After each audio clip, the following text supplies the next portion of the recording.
2023 में इन्वेस्टमेंट करने के कौन कौन से तरीके हैं जानेंगे आज की इसी वीडियो में, जिसके माध्यम से आप 2023 में इन्वेस्टमेंट करके एक अच्छा रिटर्न कमा सकते हो और अपनी वेल्थ भी क्रिएट कर सकते हो। तो दोस्तों, जो सबसे पहला ऑप्शन आता है वो आता है यहाँ पर लॉन्ग टर्म इन्वेस्टिंग, जिसमें आप डिलीवरी लेते हैं स्टॉक्स की। जहां पर आपने कोई स्टॉक सेलेक्ट किया, आपको लगा कि ये स्टॉक अच्छा है तो आपने उसे अभी के लिए परचेज कर लिया, अभी सस्ता मिल रहा है ये समझ के, ठीक है। तो आप उसको 2 साल बाद, 5 साल बाद या लॉन्ग टर्म के लिए पर्सपेक्टिव से आपने लिया है।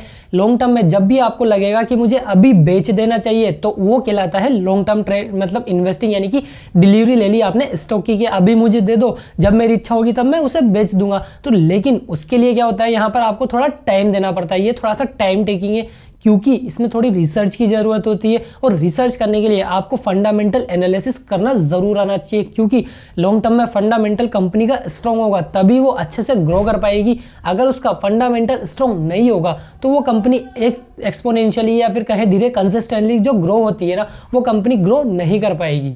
दूसरा तरीका है ट्रेडिंग ऑफ स्टॉक। कोई भी स्टॉक की आप ट्रेडिंग कर सकते हो। जैसे आपने सोचा कि यार आज बैंक निफ्टी इतना ऊपर जाएगा, कोई भी प्रेडिक्शन की, या नीचे जाएगा, जो भी आपने प्रेडिक्शन किया ना, तो उसके हिसाब से आप उस पर ट्रेडिंग कर सकते हो। लेकिन इसके लिए आपको थोड़ा सा टाइम देना पड़ता है और साथ ही साथ आपको खुद बहुत ज़्यादा नॉलेज होनी चाहिए। अगर आपके पास ज़्यादा एक्सपीरियंस नहीं है, ज़्यादा नॉलेज नहीं है इंट्राडे ट्रेडिंग की, तो आप इस ऑप्शन को बिल्कुल भी चूज मत कीजिएगा, क्योंकि यहाँ पर बहुतों का लॉस होता है। मतलब 10 में से 9 का तो लॉस होता ही होता है। ज्यादातर बहुत कम है यहाँ पर जो प्रॉफिट बना पाते हैं, वो भी वही बना पाते हैं जिनके पास ज्यादातर नॉलेज होती है इंट्राडे ट्रेडिंग की। अगर आपके पास इंट्राडे ट्रेडिंग की नॉलेज नहीं है तो आप इसे मत कीजिएगा दोस्तों, क्योंकि यहाँ पर आपको उसमें एक्टिव रिसर्च की जरूरत होती है। आपको एक्टिवली रिसर्च करना पड़ता है कि कब मुझे टेक्निकल एनालिसिस में किस प्राइस पॉइंट पर एंट्री करनी चाहिए, किस प्राइस पॉइंट पर एग्जिट कर लेना चाहिए। तो ये सारी चीजें आपको कब पता चलेगी, जब आपके पास नॉलेज होगा, साथ ही साथ आपके पास एक्सपीरियंस होगा। तो ये सभी चीजें काम आती है इंट्राडे ट्रेडिंग में। उसके बाद जो थर्ड ऑप्शन आता है वो आता है यहाँ पर म्यूचुअल फंड। म्यूचुअल फंड क्या होता है, पोर्टफोलियो ऑफ स्टॉक्स। यानी कि आपके पास में 1000 रुपए आपने किसी म्यूचुअल फंड को दिए तो वो अलग अलग सेक्टर में अलग अलग स्टॉक्स में लग जाते हैं। कोई कंपनी यहाँ किसी ने फाइनेंशियल में लगा रखा होगा, आपका 1000 रुपए दिया ना, तो 50 रुपए यहाँ पर फाइनेंशियल्स में, 50 रुपए आईटी में, इन सभी में आपका डाइवर्सिफिकेशन हो जाता है। तो आपको म्यूचुअल फंड में काफी अच्छा बेनिफिट हो सकता है। अगर आपके पास नॉलेज नहीं है, यार स्टॉक की एनालिसिस करना नहीं आता, आपको कुछ भी मतलब टाइम भी नहीं मिल पाता ना, तो ये सबसे बेस्ट रहेगा आप ही के लिए, मतलब म्यूचुअल फंड में इन्वेस्ट करना। क्योंकि अगर आपके पास टाइम नहीं बचता है तो ये ही रहेगा, क्योंकि एक बार बस रिसर्च कर ली कि मुझे कौन सा एक म्यूचुअल फंड सेलेक्ट करना है, वो सेलेक्ट कर लिया। वहां पर जो फंड मैनेजर बैठा है वो आपके पैसे को मैनेज करेगा, किस स्टॉक में डालना चाहिए, किस स्टॉक में नहीं डालना चाहिए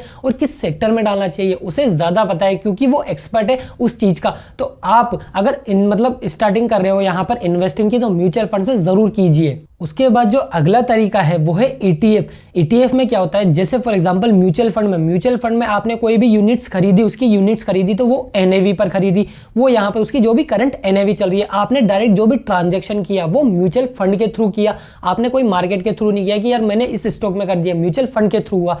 लेकिन वही बात करें हम ईटीएफ की, तो ईटीएफ क्या होता है, यहाँ पर मार्केट में भी ट्रेड होता है और आप इसे यहाँ पर मार्केट से खरीद सकते हो और मार्केट की वैल्यू पर खरीद सकते हो, जो भी इसमें मार्केट पे प्राइस चल रही होगी। और ये म्यूचुअल फंड के मुकाबले में सस्ते भी होते हैं और इनका एक्सपेंस रेशो बहुत कम का होता है। अगर आप इन्वेस्टिंग करना चाहते हो तो ईटीएफ को भी एक बार सेलेक्ट करके देखना, काफी अच्छा ऑप्शन हो सकता है आप ही के लिए ये भी। और नेक्स्ट ऑप्शन है दोस्तों जो वो यहाँ पर है फ्यूचर एंड ऑप्शंस। ये क्या होता है, आप किसी भी स्टॉक में प्रेडिक्शन कर सकते हो, या फिर कहें बैंक निफ्टी या निफ्टी 50 में आप प्रेडिक्शन कर सकते हो कि आज ये ऊपर की तरफ जाएगा या फिर नीचे की तरफ जाएगा। तो इसमें क्या करना होता है, आपको ऑप्शन सेलेक्ट करना होता है। अगर आपका ये है कि जैसे फॉर एग्जांपल बैंक निफ्टी चल रहा है अभी 40,000 का, ठीक है, तो 40,000 से आपने सोचा कि यार ये 40,100 40,200 जाएगा, तो आपने यहाँ पर 40,000 से ऊपर वहां पर ऑप्शन ले लिया कॉल का, तो यानी कि वो ऊपर जाएगा। अगर आप सोचते हो कि 40,000 से ये नीचे की तरफ जाएगा, तो वहां पर आपको क्या लेना होगा ऑप्शन, पुट ऑप्शन। तो यहां पर आप प्रेडिक्शन कर सकते हो कि यार ये ऊपर की तरफ जाएगा या फिर नीचे की तरफ जाएगा। तो उसी के बिहाफ पर आप ऑप्शंस को सेलेक्ट करते हो कि यार कॉल ऑप्शन लेना चाहिए या फिर पुट ऑप्शन लेना चाहिए। और दोस्तों मैं एक डिस्क्लेमर दे देता हूं, अगर आपके पास नॉलेज नहीं है F&O की, इंट्राडे की, डिलीवरी की या किसी भी चीज की, तो आप प्लीज प्लीज प्लीज किसी में भी इन्वेस्ट मत कीजिएगा, क्योंकि क्योंकि बिना नॉलेज के आपको लॉस हो सकता है।